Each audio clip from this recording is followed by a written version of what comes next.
एक अति सुंदर महिला ने विमान में प्रवेश किया और अपनी सीट की तलाश में नजरें घुमाई।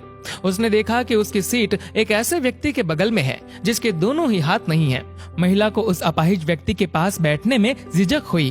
उस सुंदर महिला ने एयर होस्टेस से बोला, मैं इस सीट पर सुविधा पूर्वक यात्रा नहीं कर पाऊंगी क्योंकि साथ की सीट पर जो व्यक्ति बैठा हुआ है उसके दोनों हाथ नहीं हैं। उस सुंदर महिला ने एयर होस्टेस से सीट बदलने हेतु आग्रह किया। असहज हुई एयर होस्टेस ने पूछा, मैम क्या आप मुझे कारण बता सकती है? सुंदर महिला ने जवाब दिया, मैं ऐसे लोगों को पसंद नहीं करती और ऐसे व्यक्ति के पास बैठकर मैं यात्रा नहीं कर पाऊंगी। दिखने में पढ़ी लिखी और विनम्र प्रतीत होने वाली महिला की ये बात सुनकर एयर होस्टेस अचंभित हो गई। महिला ने एक बार फिर एयर होस्टेस से जोर देकर कहा कि मैं उस सीट पर नहीं बैठ सकती, अतः मुझे कोई दूसरी सीट दे दी जाए। एयर होस्टेस ने खाली सीट की तलाश में चारों ओर नजर घुमाई पर कोई भी सीट खाली नहीं दिखी।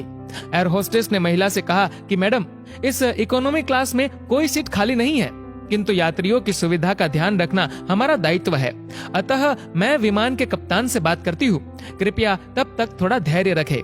ऐसा कहकर एयर होस्टेस कप्तान से बात करने चली गई और उसने जाकर पूरी बात कप्तान को बताई। कुछ समय बाद वो लौटी और उसने महिला से कहा, मैडम आपको जो असुविधा हुई उसके लिए हमें बहुत खेद है। इस पूरे विमान में केवल एक ही सीट खाली है और वह प्रथम श्रेणी में है। मैंने हमारी टीम से बात की और हमने एक असाधारण निर्णय लिया। एक यात्री को इकोनॉमी क्लास से प्रथम श्रेणी में भेजने का कार्य हमारी कंपनी के इतिहास में पहली बार हो रहा है। सुंदर महिला अत्यंत प्रसन्न हो गई, किंतु इससे पहले कि वह अपनी प्रतिक्रिया व्यक्त करती और एक शब्द भी बोल पाती, एयर होस्टेस उस अपाहिज और दोनों हाथ विहीन व्यक्ति की ओर बढ़ गई और विनम्रता पूर्वक उनसे पूछा, सर क्या आप प्रथम श्रेणी में जा सकेंगे?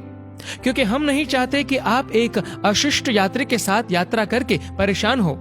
ये बात सुनकर सभी यात्रियों ने ताली बजाकर इस निर्णय का स्वागत किया। वह अति सुंदर दिखने वाली महिला तो अब शर्म से नजरें ही नहीं उठा पा रही थी।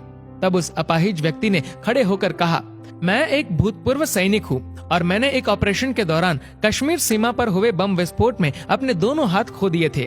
सबसे पहले जब मैंने इन देवी जी की चर्चा सुनी तब मैं सोच रहा था कि मैंने भी किन लोगों की सुरक्षा के लिए अपनी जान जोखिम में डाली और अपने हाथ खोए, लेकिन जब आप सभी की प्रतिक्रिया देखी तो अब अपने आप पर गर्व महसूस हो रहा है कि मैंने अपने देश और देशवासियों की खातिर अपने दोनों हाथ खोए। और इतना कहकर वह प्रथम श्रेणी में चले गए। सुंदर महिला पूरी तरह से शर्मिंदा होकर सर झुकाए सीट पर बैठ गई।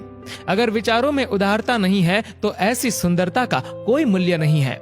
दोस्तों, इस कहानी को लेकर आपकी क्या राय है नीचे कमेंट करके जरूर बताएगा। और अगर आपको वीडियो अच्छा लगा हो तो इस वीडियो को लाइक करेगा, शेयर करिएगा ज्यादा से ज्यादा लोगों तक। और ऐसे ही और भी इंस्पिरेशनल वीडियोस के लिए सब्सक्राइब करें हमारे यूट्यूब चैनल को और फेसबुक पर फॉलो करें हमारे पेज को। धन्यवाद।